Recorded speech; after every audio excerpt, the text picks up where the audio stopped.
So, as you're all aware, chemotherapy is given in cycles. Usually, 6 cycles is a standard course for most protocols. It could be longer or it could be shorter depending on the type of the cancer and then the stage of the disease. Normally, when a chemotherapy is given at a standard dose, it takes about 2 to 3 weeks for the normal cells to recover. So normal cells like the lining of the oral cavity, the food pipe, and the intestine, or let's say the bone marrow cells, the blood cells, they take a hit for like around first week to second week, and then they recover by the end of second week, and they kind of become normal by the end of third week. So around about 20 to 21 days, most of the uh, undesirable side effects will recover. So normal cells tend to recover. So these cycles are normally repeated once in 3 weeks.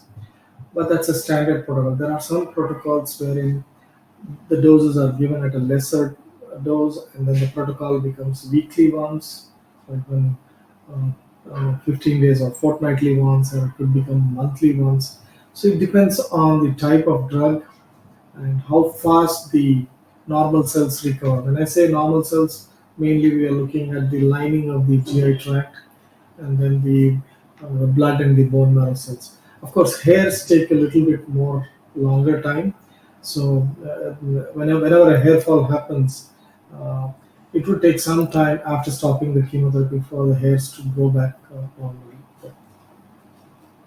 How long does one chemotherapy cycle take in the hospital, sir, for one cycle?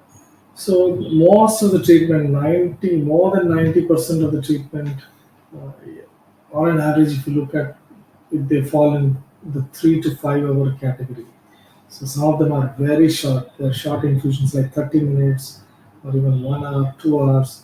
So majority, on an average, if you look at, they fall between 3 to 5 hours as a daycare procedures. As a minority, I would put it as 5 to 10% might require multiple days of treatment.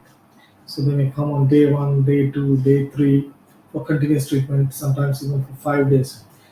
Even these kind of treatments are now being delivered on a daycare basis with the effective use of infusion pumps. It's like the chemotherapy drug is loaded into an infusion pump, and the drug continuously it is continuously given at home, and the patient comes the following day for just the change of the pump. The patient doesn't stay in the hospital.